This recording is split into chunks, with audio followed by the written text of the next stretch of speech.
Hi, I'm Tim. Welcome to our channel and thanks for logging on. Today, we're discussing the Parmigiani Fleurier Toric Tourbillon. You can see this exceptional platinum 3-day tourbillon on our website. Subscribe to our YouTube channel if you enjoy these videos, and please click on the card in the upper right-hand corner of the screen at any time during this video to see our full sales listing for this watch, with additional accessories included in the sale, high-resolution images for your desktop, and naturally, complete pricing details for this timepiece on my wrist. Now, this is an exceptional piece in the truest sense.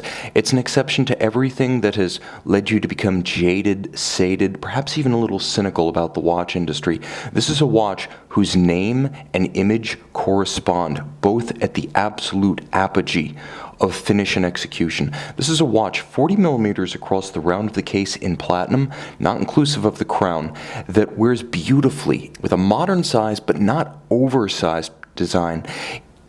From lug to lug, you're going to measure 47.7 millimeters, so 40 around the case, 47.7 lug to lug, and only 11 millimeters thick with a generously sloped triple-stepped case flank. This is a watch that wears well in my estimation on a wrist as small as 13.5 centimeters in circumference, so it's a versatile piece. It also has outsized personality, and all in platinum, an outstanding premium precious metal pull. You feel the mass of this one on the wrist. Equal measures mass and class. You can see those characteristic Parmigiani teardrop style lugs. The Toric case in 1996 was Michel Parmigiani's first design, effectively compressing a Greek column into the form of the case. It retains its beautiful detailing, and even something as simple as the pin buckle, which you can see features the striations of the steps of the bezel, and in profile recapitulates the teardrop profile of the lugs themselves. Platinum to match, no detail overlooked. Now you can see the strap is a beautiful rectangular scale black semi-gloss alligator leather, robust, bolstered down the center, monotone stitch with a folded edge, and a supple calfskin on the underside.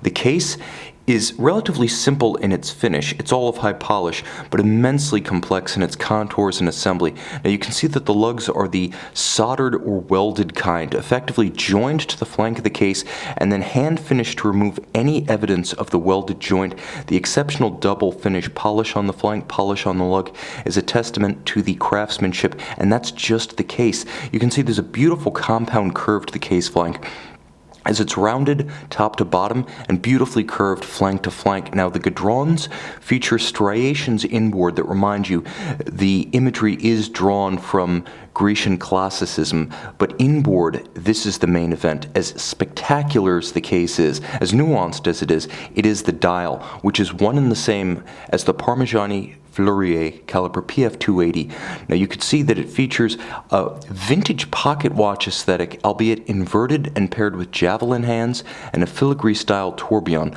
but I'm getting ahead of myself.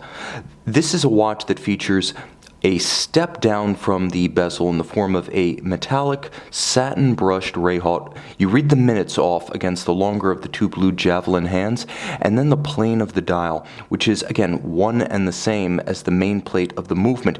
You can see Côte de Genève running top to bottom, as you would see on the finish of a pocket watch caliber, and a single ceremonial chaton fixed by screws. That's the pivot for the mainspring barrel, which holds 3 days of power reserve.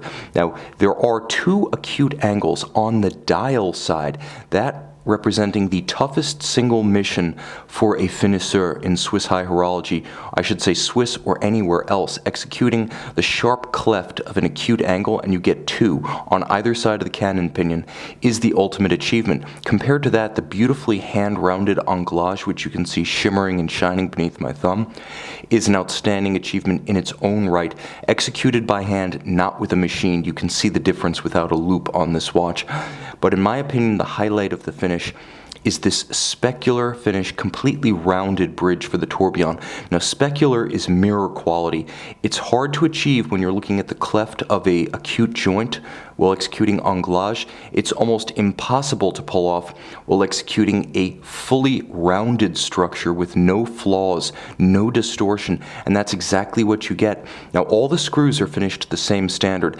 All polished heads, all chamfered slots, and then finally there is a tight and very even perlage across the plate beneath the tourbillon carriage itself. Note that the tourbillon carriage in filigree style is also continuously rounded and mirror polished. You're getting everything you pay for here, and in the early 2000s, this watch listed for between $285,000 and $300,000. It still looks the part today. The back is simple but beautifully executed. An often overlooked component of watch movement finishing, the keyless works, and you can actually see it as you engage and disengage the winding functions of the watch. You can actually examine the keyless works on this watch. It's open for view, and like everything else, it is immaculate. Note the combination of graining on the wheels, linear Côte de Genève, as well as a tight and even perlage with graining on the wheel that's visible. It's got a sort of character about it that feels older than its age. Yes, the style was originally conceived during the late 1990s, and this watch was executed during the early 2000s, but there's something so resolutely classical and timeless about this watch. It almost feels as though it combines the best elements of aesthetics and engineering, drawn from history dating back to classical antiquity, and with the Toric case style, that's not a far-fetched estimation. Manually wound with a 3-day power reserve, it's actually adjusted in 6 positions, so despite the tourbillon, it is still adjusted in 6 positions to compensate for the effects of gravity. Outstanding in engineering, outstanding in detail, outstanding in execution, and enduring in the strictest sense. You can see this spectacular companion and make it yours on our website.